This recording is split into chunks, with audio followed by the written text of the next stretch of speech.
Welcome to the Mighty Blues Train.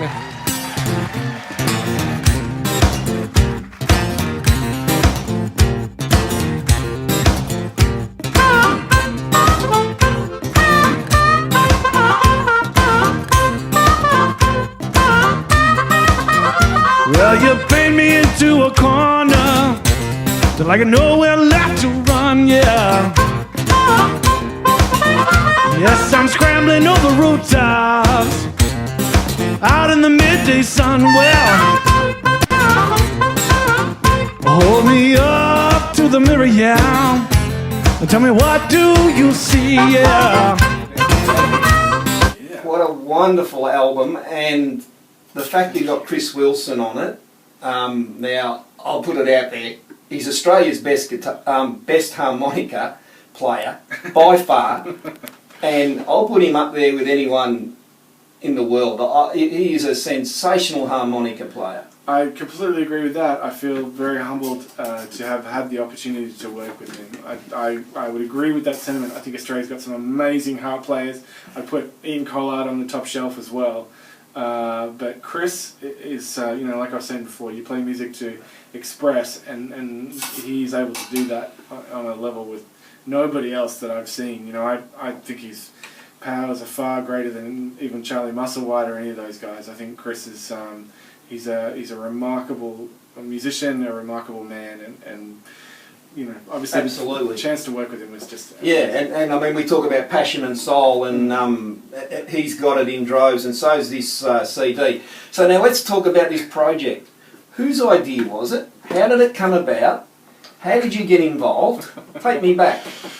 When was it first hatched? Well, so I came back from the UK in 2010, at the start of 2010, and so I was completely unknown to Australian music fans. I'd been in the UK for 10 years and playing gigs, and the back end of that was obviously launching the Mr. Black and Blue stuff over there, and did some big stuff. We played with Alabama 3 and we had some fun with it. But when I got back here, I was completely unknown, and so I just off my own bat started to try and generate some gigs, obviously, and some interest in the debut EP that I'd put together, The Morning Light. And so I just wrote an email to Hugo and said, down at the Mighty Blues Train, and said, this is who I am, this is what I've done, any chance of a gig or two. And so they tried me out, and obviously I passed the audition, and so they set me up in the B carriage, and Hugo very kindly kind of gave me a residency there for, like a year and a half, pretty much playing. They changed the lineup there every week, but I was playing every second or third one basically. In the B carriage, which was kind of new for me. Like, I'd played a lot in bands, but and as a session player, but never really done much solo stuff. So that really forced me to get myself together, and that was a really formative experience. I absolutely love playing on that train. I love all the people down there. They've been so kind to me. And I use that train as a quality indicator. Like, you can't get on that train. You've got to pass Hugo's test to get on that train. A lot of people want to play that train, and it's damn hard to get on. And you got to, like I say, he'll go and see them. And well, it's a crucible of an environment, because you've got 50 people, 4 times a night, who are all, you're playing with 3 of the other best bands in the country, so absolutely you've got to be up to scratch. And people want to be entertained as well, so you've got to really put on a show. So that was a formative experience for me, getting to do that. And so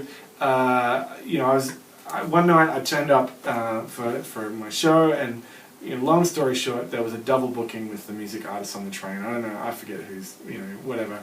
There was one too many acts, and so Hugo did the honourable thing, and he said, look, I'll try and get you on with somebody else. So he went into the A carriage where Chris was playing with Jason Louis Soon, who's an amazing drummer, one of my favourite drummers in Australia, and asked Chris if I could sit in with them as a guitar player. And so I sat in, I got introduced to Chris and sat down, and we played a couple of songs, and obviously I passed that audition as well, and we had just a terrific night playing together.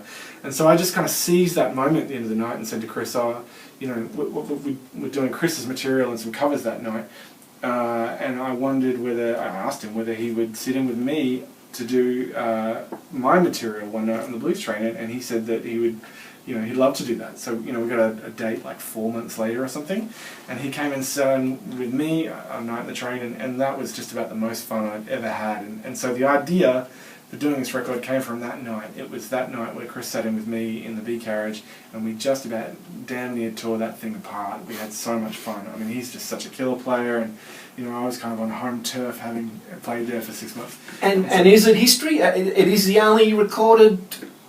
So we don't know. I think Hugo wrote to the Guinness Book of Records to try and find out. It's certainly the first time that it's been recorded on the Blues Train in their 20-year history. So, I obviously had that idea, and then I went and approached Hugo about it, and Hugo was a bit kind of nervous about it because they had a lot of people talk about doing it, and he'd had a lot of really, really good sound engineers look at the train and just go, dirty power, environment. It's about as far away from a good recording studio as you can possibly get. And so a lot of people had looked at it and just kind of gone, no, too hard. And so when I turned up and said, look, I really want to do this thing, I really want to do it with Chris, and will you give me the blessing to do it? He really, made me work for it. It was like we had a couple of false starts. We had 2 days where it was set up and it got waved away for a host of reasons. But once I had all the health and safety stuff, all the boring stuff catered for, and I proved to basically I got to do 4 records in 5 months at the back end of last year, and so I had all my own recording gear, and I was fresh out of the studio with using it, and had all this all the latest recording techniques kind of being trained up freshly in my mind. So I was really excited about trying to kind of put all that to good use, and eventually we got a date in September of last year, and Hugo agreed to let us do it. And it was hard work. We only got 3 sets because Chris had to leave early and go and play a charity gig. So we were supposed to have like an hour and a half before the train set off to kind of set up and sound check, and we were going to record that as well in case everything didn't go so well. But anything that could go wrong that night went wrong. The PA company turned up late, so we didn't get and we had sound issues. There was like problems with the power. It's an old train. These things happen, right? So, we got maybe half an hour to play beforehand, and none of that got recorded. And then we had, I only had 3 sets, and I wanted to get as many songs as I could. So I basically had to just lay them out, like literally go for it over 3 sets on the train. And fortunately, Chris is just an amazing player, and of course we, in front of an audience, we both played like 30% better anyway. Yeah. So we just kind of went for it, and over 3 sets laid out 18 songs, something like that. And of those 18 songs, I chose the 10 that formed the record. And the thing that gets me on it, like you say, you think about, it's recorded on the train, quality-wise, you expect it to sound like it's recorded on a train, but it doesn't. The quality is sensational. You must have been really rapt to produce that sort of quality on a moving train. Yeah, so look, that is largely down to the training that I had from the great Colin Wynn, who is just a sonic architect genius. He's worked on some amazing stuff.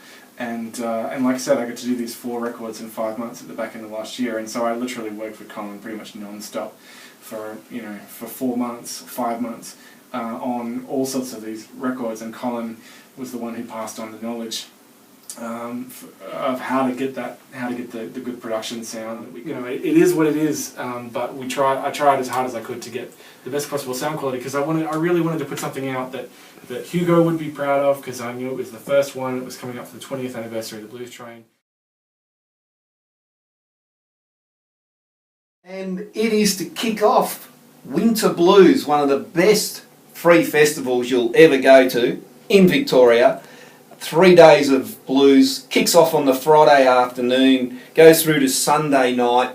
The best blues people in Victoria, and we've got a few coming from interstate, haven't we, as well? Oh, this is going to be an amazing festival.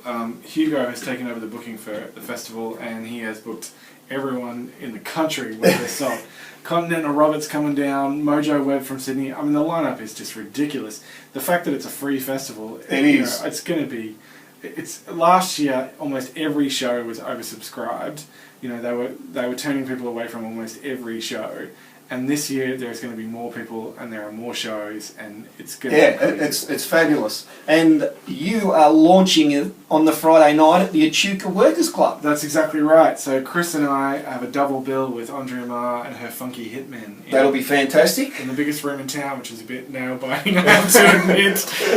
So yeah, we're kicking it off at 7 o'clock on Friday night. So we hope we're going to get a bunch of the locals and a bunch of people down there to really kick off the festival in some style. And I'm definitely looking forward to that. Well, I'll play this one for the great H.T. Armstrong that runs the Blues Train and the Echuca Winter Blues Fest. I'll play this for Chris Wilson for being such a mighty man, and for you, Baz. Thanks, Hear mate. My Train coming.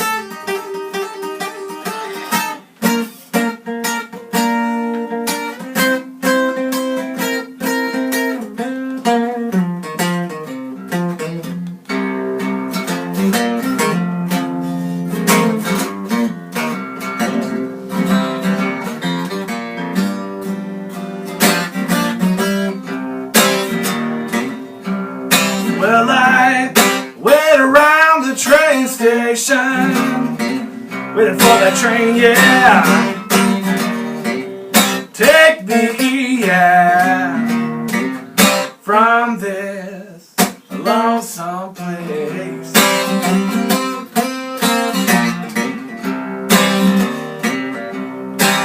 A whole lot of people try to put me down, yeah. My darling called me a disgrace.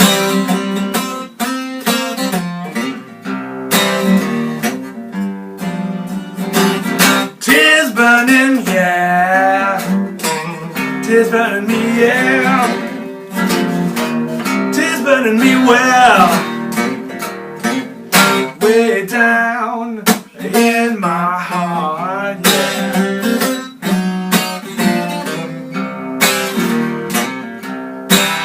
Too bad, little girl, too bad, yeah. Too bad we had to part, yeah. Had to part, alright.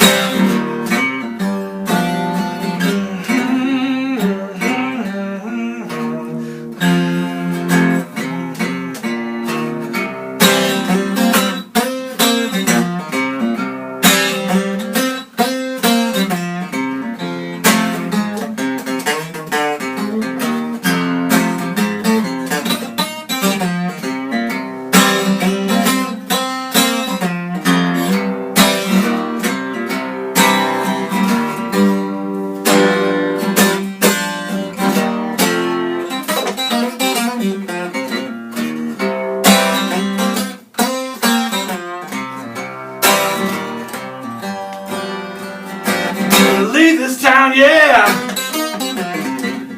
Leave this town, yeah. Make a whole lot of money. Gonna be big, yeah. Gonna be big, well. Gonna buy this town and put it all in my shoe. Might even give a piece to you. Yeah, it's what I'm gonna do. What I'm gonna do. What I'm gonna do. What I'm gonna do.